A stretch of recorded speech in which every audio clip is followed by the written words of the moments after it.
All right. Now, Stephen Johnson is going to be our next speaker, and he and I met each other at Fuller Seminary exactly 30 years ago. He came when we started teaching the signs and wonders with John Wimber. Said he went through an entire paradigm shift, and now he and his wife Kim lead the Freedom Outpost in Valdosta, Georgia. And so the Freedom Outpost is a growing apostolic center. He might tell us something about this, but he has an incredible visual introduction to what an apostolic center is.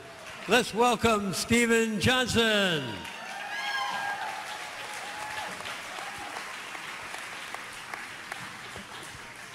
Good morning. You hear me okay? Okay. I want to thank Peter for having me here, Chuck. We're aligned apostolically with Chuck and Peter and Doris. We did create something called the Freedom Outpost, before we'd heard that there was a word from Chuck about that. It had been prophesied over us, and so we walked that out, got the website incorporated as that, and then began to work in things not knowing what we were really doing as far as being an apostolic center, but that's become apparent. 2 years ago and 3 months, a friend spoke a word over us when we were trying to figure out what we're doing. And that has been percolating and materializing now over that time. And that was in the year IN Bate, 5772, the year of the house and new vision. And I'm bringing it to you now. We've kept it kind of quiet because I believe this year of the door, God's bursting it forward. And in this way, where it says there, where there is no vision, what? People perish, or the people cast off restraint. Vision, often if you ask somebody about a vision statement, that's where they'll go. They'll give you a long phrase or something. I think part of the challenge we've had today, particularly with men not being there, is we've lost the image part, the actual vision. We've gotten lost in a sea of words, and we need to see pictures. So what I'm going to encourage you to do a lot is actually going to be looking at the screen rather necessarily than me, because it's this which imprints, okay? If you go back and look at the Hebrew and everything, that word about vision is about what you see. It is about prophecy. It's about getting that visualization in a quick way, because when someone asks you, what's the difference between a church and an apostolic center, how quickly are you going to be able to express it? And God dropped this into our laps 2 years ago. So let me just show you. When we go to pictures about our identity in Jesus, oh, I forgot to put my timer. I get 10 minutes is all to do this, okay? Because Peter said, how long do you need? I said, I can do it in 10 minutes. Well, okay, I'm going to be challenged. Lots of great images in Scripture about who we are, that we are His craftsmanship. Indeed, we are His sheep. Look at the child, right? We're a child of the King, okay? We are the salt of the earth. We're family. We are joint heirs with Christ, okay? We are an ambassador. That's a seal, okay? We are in the army of God. Okay, there's the bride. That has some weird things for us. We know it's about the church. We look at it individually. As guys, we often challenged with that a little bit, okay? But when we look at people and say, what is the church? This is sort of the default image that comes to mind. And then you ask people, and who are those that go to church? And this is what we get. Yeah? And you know, this was a model, and there's truth in it, but it's too limiting. And so most of the people, when we went down into Georgia, we met wonderful people, good Baptists, Presbyterians, Methodists, Charismatics, Pentecostals. This is still a large part of the identity. So church was a place that you went. And then you had a poor rundown shepherd who's just breaking his heart, trying to care for all the sheep, trying to keep them from butting heads and biting each other, and then when they go out the door, trying to keep them from being devoured by wolves, right? And so you teach on how to keep your coat clean, how not to shed on other sheep, right? Okay, there's a lot of things. It's well intended, okay? It really is, and it's from the heart. And a lot of blood, sweat, and tears went into putting those structures in. But this wasn't adequate, and we started talking to people about things of warfare and how to fight that, about the 7 mountains in culture, about moving in the times and seasons and aligning with the Lord. We started talking about one new man, and they're like, one new what? Okay? we started talking about fivefold ministry, and Robert will do a teaching tomorrow that I've seen before that is phenomenal because, again, it's a parable. It lets you see what it is. But none of these were able to capture for us then a visualization of what is the body moving forward. What is this new thing? So I was on a phone call with a friend of mine, Jerry Hardis, and he said this: you're not like some institutional church, you're more like an aircraft carrier. People fly in and get what they need and then fly out to their appointed spheres. So here it is, prophetically, this is it.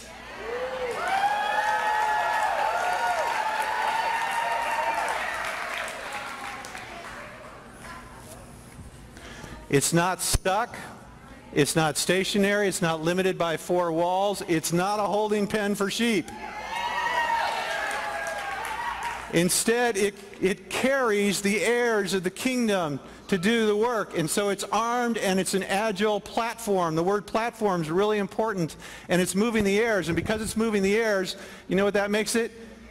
It makes it an aircraft carrier. You're getting this, right? And it's for one reason: to project the power of kingdom. It's not about just protecting the sheep. It's projecting the power. An aircraft carrier has the ability to take the heirs and see the power of the kingdom projected way out there. And it survives for the heirs.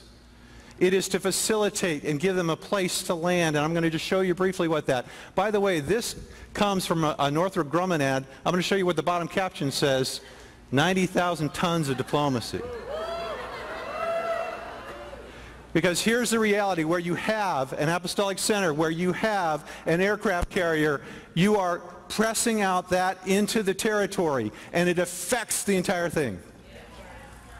Okay? You realize that it shifts the atmosphere. So I've got to pick this up. Let me give you some points here as it goes. Okay, it is most flexible platform that they have in warfare. It goes where it matters, when it matters, into harm's way. We're no longer about keeping everybody safe. You have to be willing to go into harm's way, to take the tough stance, to project the power of kingdom. It's a ship of war, but it has a mission of peace, of shalom, of wholeness. You're getting this, right?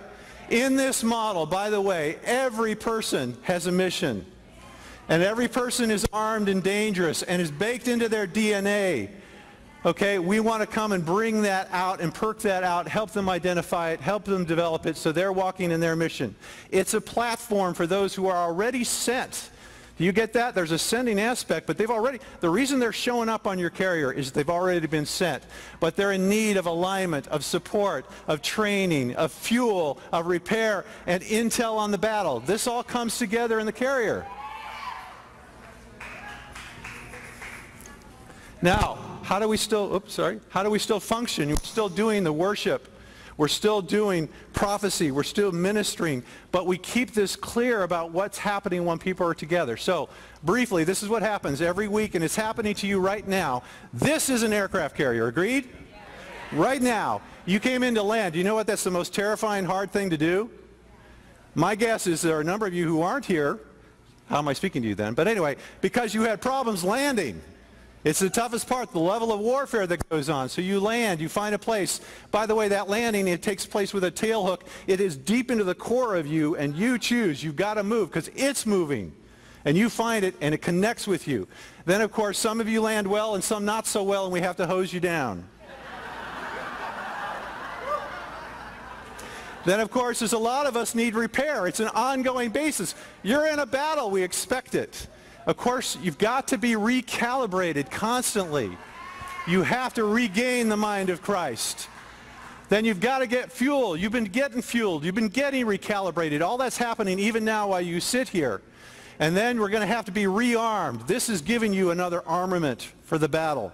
But it's specifically to the mission that you're involved in. And then you've got to be briefed. You've got to know the times and seasons, the weather report, what the enemy's doing. All that kind of intel comes out before you are launched. And then the launch process itself is a combination of two things. One, there's the force within you from the fuel that's basically a controlled explosion that's waiting to happen. and you're sitting there waiting and waiting and waiting, that builds up until the catapult, which is powered by the strength of the carrier, that catapult can throw an SUV 1 kilometer out into the sea. That plane cannot take off on its own, and the catapult won't work alone. It's combination together. That plane goes from 0 to 165 in 2 seconds. And with that, you take off to your assigned mission. Because we don't have enough pastors, teachers, prophets, etc. to do what they got to do. We need the body doing that for the harvest. And then, of course, you've got to maintain an open comm, the communication, because all that intel is coming through here, Chuck. A lot of it is coming through.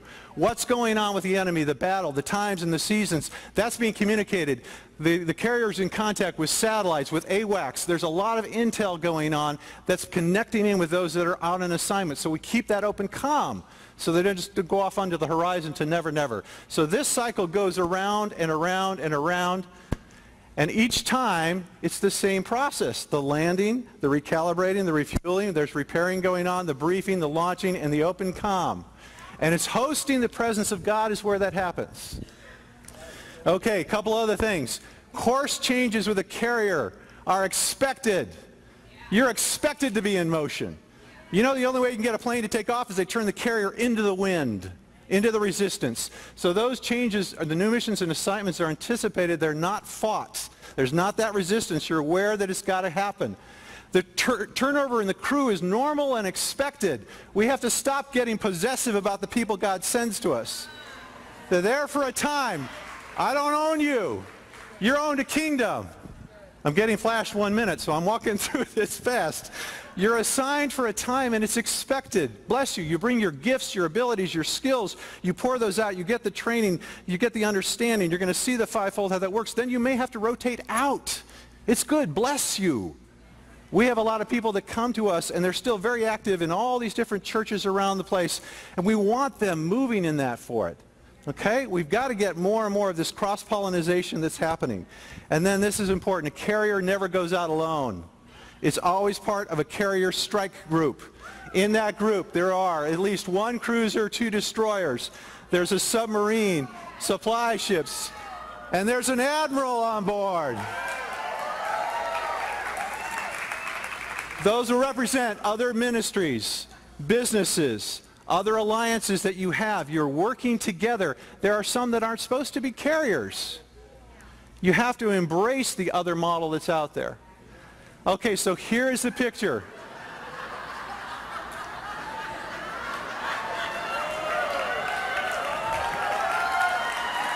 Okay?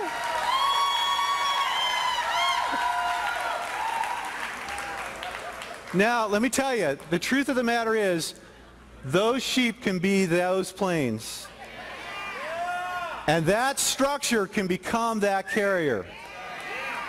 Not everyone is supposed to, but if they want and they have the heart, Elaine's going to talk to that.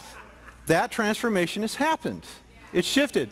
But let me just caution this. Please, this is about a commitment that you must take. Oh, go back. Sorry, went up there. This for us was not a sermon. It's not an AND campaign. It's a functional identity. When we meet together, we call it the flight deck. And there's a picture of a carrier because we want them constantly aware this isn't the main deal. This is to get all that you need so you go out and do the main deal. We're an aircraft carrier. You're projecting that power out there farther beyond. So a couple quick points. Functional key. This tells people why we do, why things change, why people come, and why people go. We got to get over the people going part. And that why we are ascending center. So, an aircraft carrier, and by the way, with a huge contingent of angels.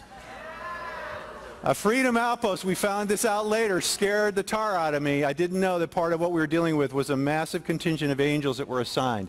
They're some of the craft that are on that aircraft carrier.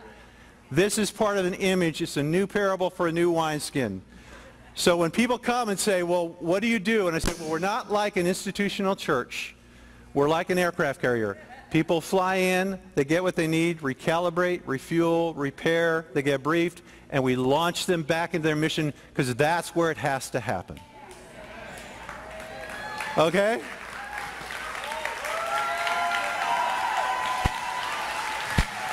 That was awesome. Give a shout.